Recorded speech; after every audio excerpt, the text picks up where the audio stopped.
Welcome to the Road to Emmaus. Today we'll be taking a look at Hebrews 5. There's a lot packed in these 14 verses, but as I was reading, verses 7 through 9 really jumped out at me. Let's read what it says. During the days of Jesus' life on earth, he offered up prayers and petitions with fervent cries and tears to the one who could save him from death, and he was heard because of his reverent submission. Son though he was, he learned obedience from what he suffered, and once made perfect, he became the source of eternal salvation for all who obey him.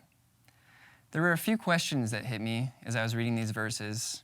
Firstly, Jesus was made perfect? Did I just read that right?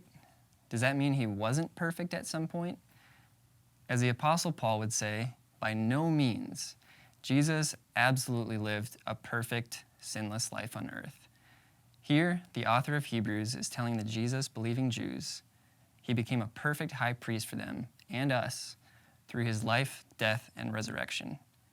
Starting in chapter 3, the author mentions Jesus as our high priest and discusses earlier in chapter 5 that he is the perfect fulfillment of high priesthood. As the priest, he offered himself as the perfect sacrifice to pay for our sins, and he is even fulfilling his role in heaven to this day by interceding for us. Because of what he has done, we are able to come boldly before the throne of God to receive mercy and find grace in our time of need. Secondly, what does it mean that Jesus learned obedience? Wasn't he already perfectly aligned with the will of God?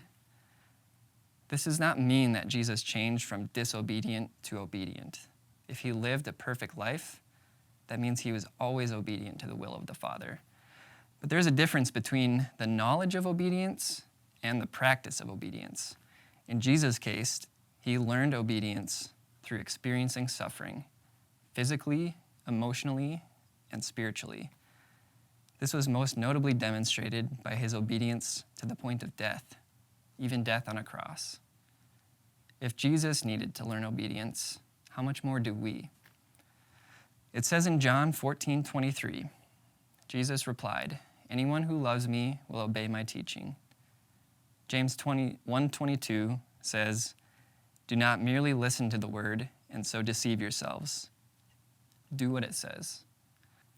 I'll leave you with this Charles Spurgeon quote. "Obedience is a trade to which a man must be apprenticed until he has learned it, for it is not to be known any other way. Even our blessed Lord could not have fully learned obedience by the observation in others of such an obedience as he had personally to render, for there was no one from whom he could thus learn." God bless.